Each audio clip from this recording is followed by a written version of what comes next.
टीकमगढ़ में समाज की पंचायत के फैसले से दुखी होकर सखी पाल नाम की महिला ने फांसी लगाकर जान दे दी। दरअसल जिले के कारी बजरुआ गांव की सखी पाल पर चरित्रहीन होने का आरोप लगाया गया।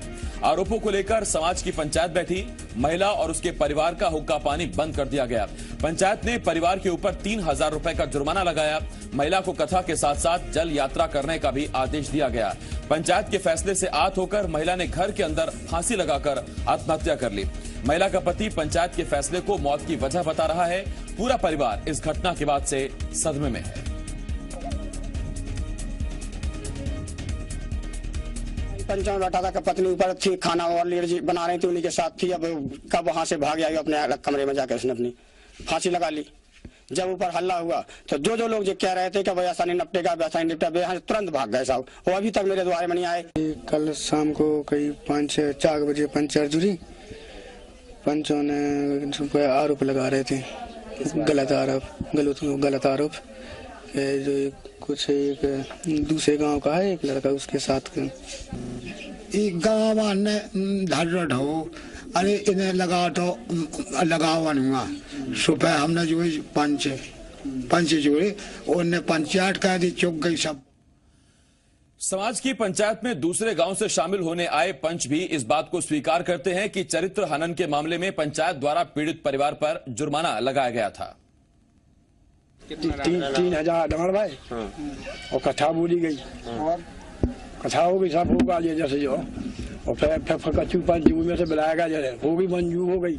5000 पंचन ने जुर्माना करो और फिर पंचन ने माफी मांगी होत है पंचन में ऐसा तो 3000 रुपये जला जाए। जो कछु भाव हो अब वजह नहीं बता पाए हम। अरे आप माते हो, आपको तो अब माते हैं, भली माते। अब माते ने सुनी बाई हो, जब अब निपट गई, पंचायत हो गई। इस घटना के बाद पुलिस अधीक्षक का कहना है कि वो पंचायत फैसले की जानकारी उन्हें मिली है, पूरे मामले की जांच की जा रही है और जो भी दोषी होगा उनके खिलाफ कार्रवाई की जाएगी।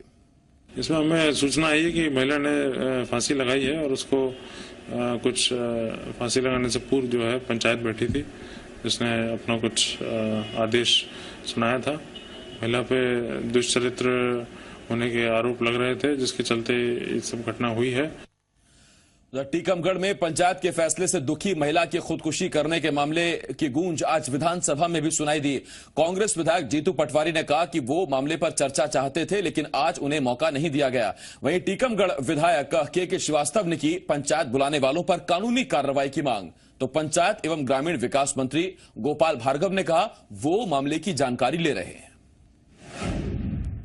लॉ एंड ऑर्डर फेल है। महिलाओं की इज्जत को लेकर, सम्मान को लेकर, महिलाओं पे अपराध को लेकर अपनी पीठ थपथपाते हैं, पर ये घटनाएं उनको दिखती नहीं है। मैं समझता हूं इससे ज्यादा और निंदनीय और कुछ नहीं हो सकता। कहीं ना कहीं इन पंचायतों पर रोक लगनी चाहिए और इसको ऐसी परिस्थिति निर्मित क्यों हुई, कौन इसके पीछे दोषी है, जिसने ये चरित्रहीनता का मामला उठ करके और पंचायतों तक ले जाने के लिए प्रेरणा दी, तो उसको कहीं ना कहीं कानूनी कार्रवाई, इस पर अपना कानून काम करेगा ही, कानून काम कर ही रहा होगा। यदि कोई ऐसा विषय होगा कार्रवाई करने की या जांच करने की आवश्यकता होगी, जांच भी होगी।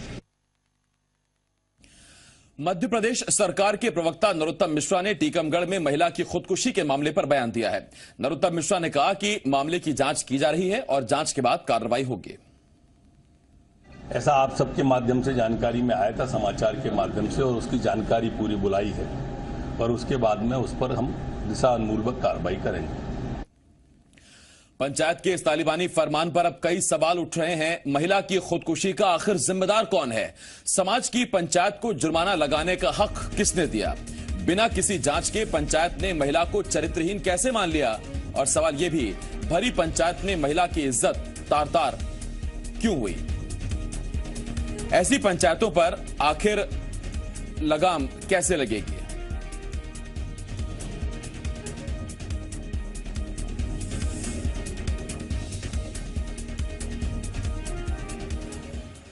तो जी मध्य प्रदेश छत्तीसगढ़ के ये सवाल हैं, और सवाल इसलिए उठ रहे हैं क्योंकि पंचायत का ये एक पहला ऐसा फरमान नहीं है जब किसी की जान पर भारी पड़ा हो। अब एक महिला ने खुदकुशी कर ली है। मकरंद काले जी मीडिया संवाददाता भोपाल से इस वक्त हमारे साथ जुड़ रहे हैं, और सुनीता जैन जी सामाजिक कार्यकर्ता हैं, आप भी हमारे साथ जुड़ रही हैं।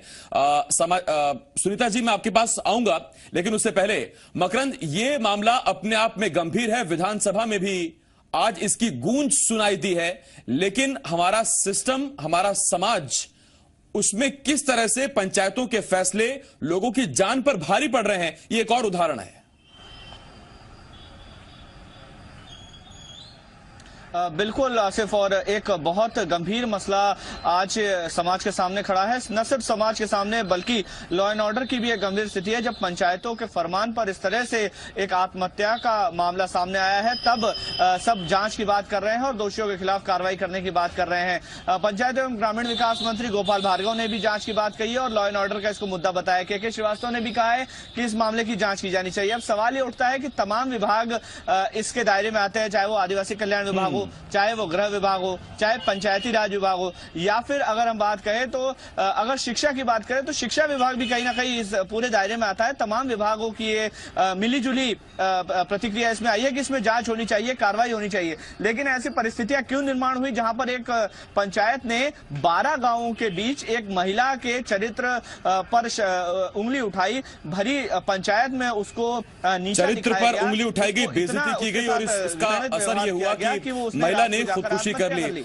सुनीता जी, क्या इसी तरह के पंचायती राज की कल्पना आम जन ने की थी? अगर इस तरह के पंचायती फैसले देती रहेंगी तो फिर कोर्ट कचहरी की जरूरत क्या है? उन्होंने खुद ही आरोप लगाए, फैसला सुनाया, दोषी भी ठहरा दिया और कई गांव के लोगों के सामने उन्हें चरित्रहीन करार दे दिया गया।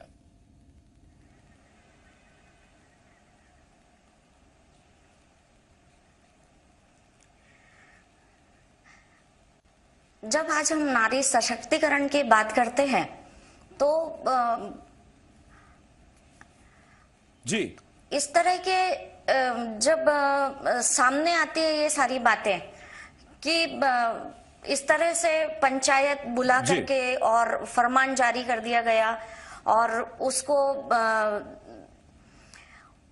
कहा गया कि आप चरित्रहीन हो। चरित्रहीन कहने वाले ये पंचायत वाले कौन होते हैं? उनके पास क्या प्रमाण था कि वो चरित्रहीन कहलाई गई? बड़ा सवाल है। जिम्मेदार कौन है?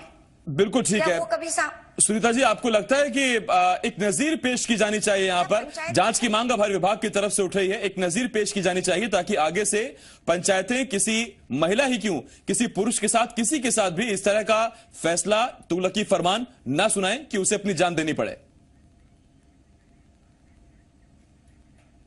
सच है, पंचायत को यह हक इतना नहीं देना चाहिए कि किसी महिला को अपनी जान देनी पड़े। वो अशिक्षित है, अशिक्षित होने के कारण ये सारी समस्याएं पैदा होती हैं।